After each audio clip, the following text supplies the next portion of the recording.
All right, y'all. We're doing a live interview with Mr. Thomas Porter of Washington, D.C., formerly of Cincinnati.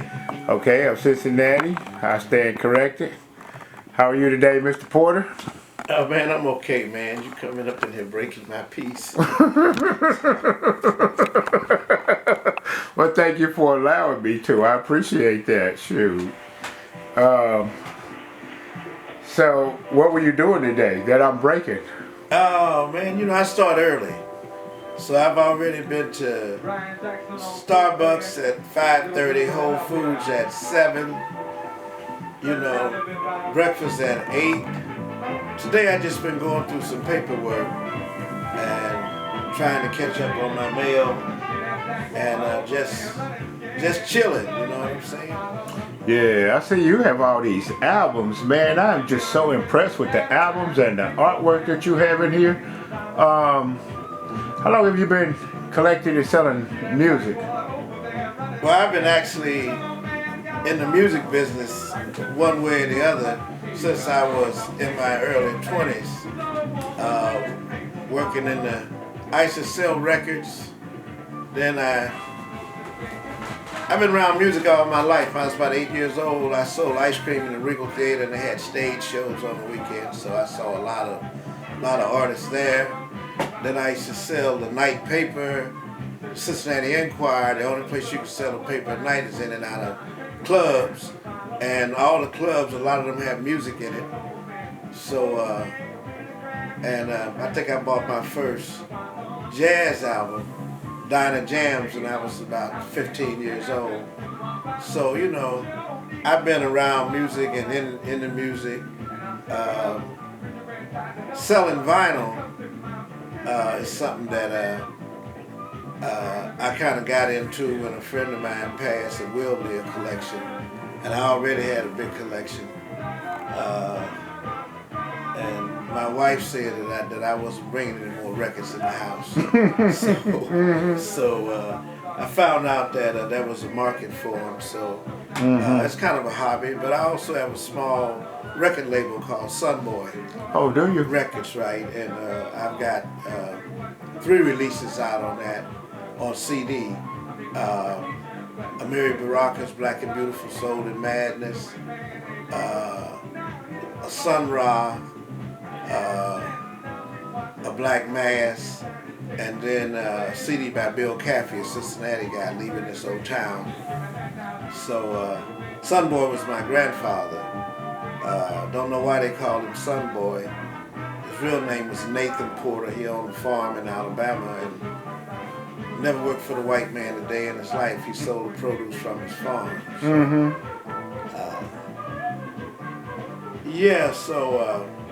But I love books, music, and art. So I tried to surround myself with the things I love.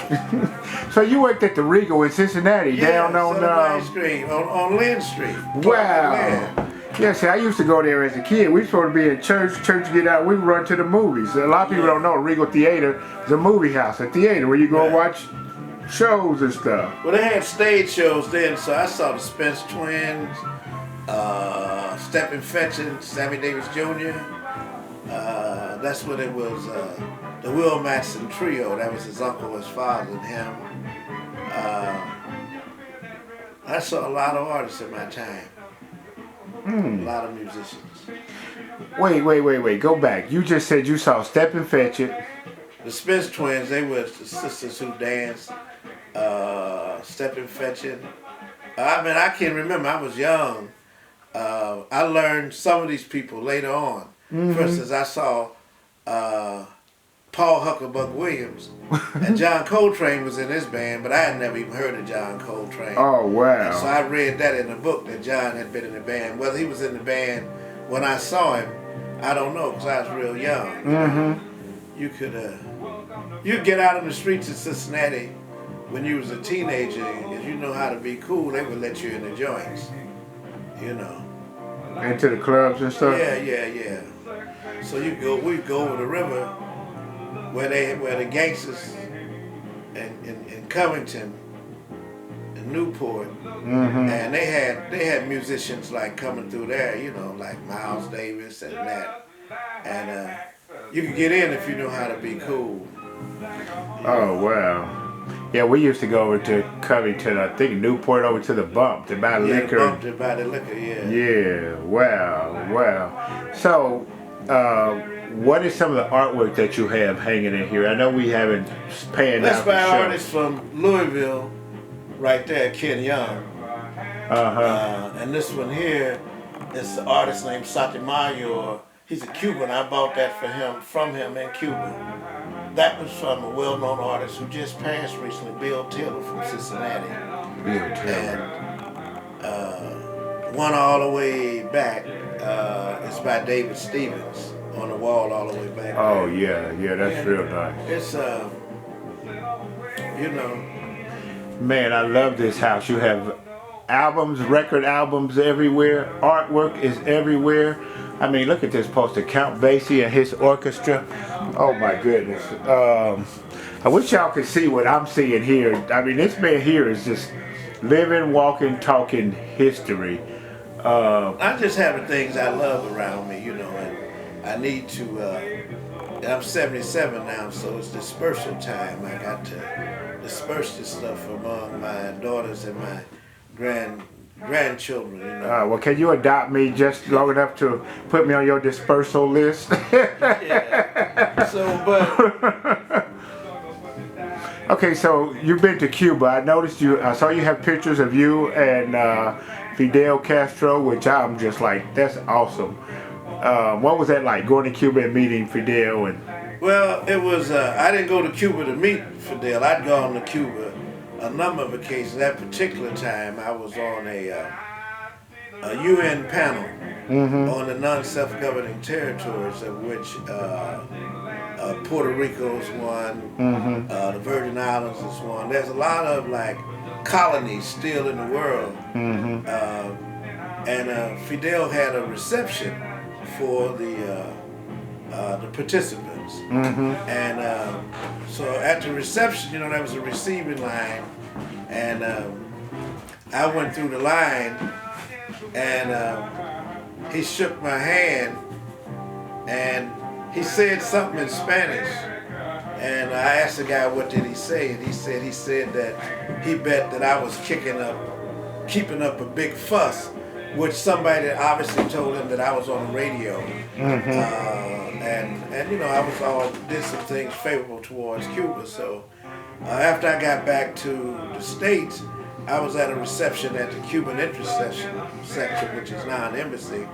And the guy said he had something for me. And I thought he had some rum because I've been telling him I wanted some of that Havana Club, but you couldn't get here. And he gave me this envelope, which had the picture of me and Fidel. Oh, wow. Yeah. See, that had to be awesome. I mean, that just had to be awesome. Now, it was something we touched on that I was going to, I know. When I was in 11th grade, I went to Hughes High School, Cincinnati. I'm in 11th grade anthropology class. I forget the name of the teacher. But anyway, he was about to show us a film on George McGovern. And so, you know, he starts the film and we're sitting there in the class. McGovern is introduced and walks out on stage. And who would walk out on stage behind and stand next to McGovern but Tom Porter? And I'm sitting there thinking to myself, oh shoot, there's my cousin. But of course, you know, I didn't say anything to anybody because I didn't want them to think I was stupid and lying and crazy. I just sat there and kept it to myself until I got home that day and told all my friends, hey, y'all saw Tommy on film today. So that was super, super cool. So what was it like working with McGovern back? Well, I wasn't really working with McGovern. I was directing the Martin Luther King Center in Atlanta. And that was after the death of Martin. And Mrs. King was the head of the center. And she had endorsed, or was going to endorse McGovern. I'm not sure exactly where that film was taken. It might have been in Cleveland. And I mean, I don't remember actually walking out on stage, but I was there representing her when the black leaders said that they were going to endorse McGovern. And I basically told her that she shouldn't go if this was the time because he was going to lose in Ohio, which he did. And I said, when you go into California, then you should endorse him. But interesting enough, Jesse Jackson was the person who called her and invited her to the meeting. He didn't show up at the meeting himself. Jesse's a very tricky fellow. But anyhow, that was so. I was never working with him, McGovern. I was working at the King Center and therefore working with Mrs. King, who was supporting McGovern. Yeah. So, he was okay. He was kind of naive. But I remember Shirley Chisholm, who was also running for president at that time, and she met with the black delegates in Miami, and she had them all whipped up. And so I went back and told Mrs. King that she shouldn't walk in with George McGovern. He should go in by himself because, you coming in, black woman, symbol of Dr. King, with this white cat who was cool, but this black woman was running for president, and that thing was, she was unbought and unbossed. I mean, she was fiery. Right. So McGovern ran something, they went in there together, and of course they got booed. Well, Coretta Scott King got booed by an audience for walking in with George McGovern? Yeah. Because they felt that he should have walked in on his own, which is what I told him. But who am I? You listen to me. Wow, how did she react, Coretta Scott, to being booed? I mean... Well, it was okay, but it was probably the first time it ever happened. They wasn't really booing her, they was booing the situation, which I basically said to her that I didn't think it was a good idea. So, she was a good woman, great woman, good to work with. Who else have you worked with on a national stage like that? Jesse Jackson. I traveled with him in '84 when he ran for president. Went to Syria with him. Man, I've forgotten all that stuff, man. I ran for Congress myself. Oh, did you? I ran for Congress in '84. In Cincinnati, I won the primary, lost the general election. And nobody talks about that. I ran in 2 counties that were 99% white, Brown County and Claremont County, and I got 2,000 more votes in Brown County and 1,000 more in Claremont County than Mondale was running for president. He was supposed to help me. So these are 99% white. And I got 37% of the vote.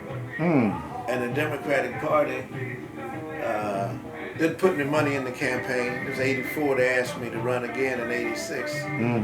But they weren't putting any money. That's the reason why they lost. That's why they lost. Hillary Clinton wasn't gonna never win. Oh yeah. She wasn't gonna never win. But they insisted. They tried to bogart the thing. Oh yeah. They stole the election from Bernie Sanders, and Donald Trump stole it from her. Yeah, I do feel like they pushed her down our throats. I don't call her Hillary, I call her Billary. I've never supported the Clintons or went for that BS. Well, black leadership betrayed black people. They endorsed her while Bernie Sanders, who had a better platform than she did for black people, they endorsed her over Bernie Sanders. And then out here in Maryland, Chris Van Hollen was running for senator. Donna Edwards was running for senator. The Black Caucus endorsed Chris Van Hollen over Donna Edwards, who was more progressive. Now, were either one of these 2 candidates black?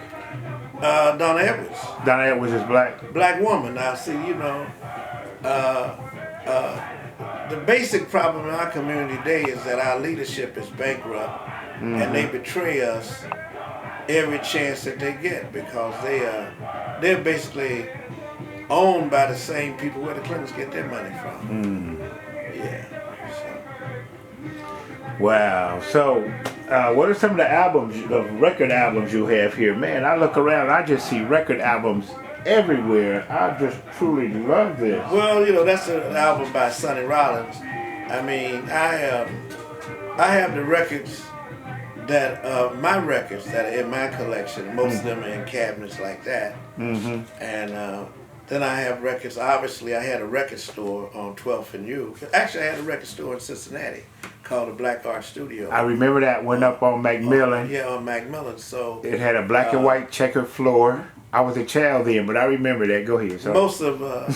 Most of these records that you see out are records that I'm going through and making decisions on which ones I'm going to get rid of, which ones I'm going to keep. Mm-hmm. But I mean, I have the kind of collection that any person who's seriously into black music would have. I mean, Coltrane, Miles Davis, but also Otis Redding and Sam and Dave. Mm-hmm. John Lee Hooker, Howlin' Wolf.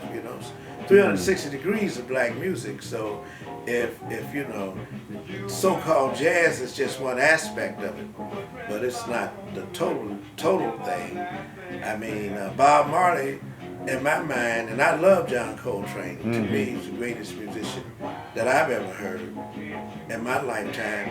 But I hold Bob Marley and John Coltrane up at the same level. Although Bob Marley was a reggae artist, because they both came as prophets. Mm-hmm. They came with not only music but with a message. And Bob's message was just as strong as Coltrane's. Yes. So, you never have to really choose between great artists. You can have them all. Now, I know some guys will choose between Coltrane and Sonny Rollins. Well, that doesn't make any sense to me, because you can have them both. Mm-hmm. As a matter of fact, somebody once asked Coltrane a question, like, well, what do you think about this musician? Coltrane said, we all dipping out of the same well. So Great answer. So I mean, I listen to, I love music, and not just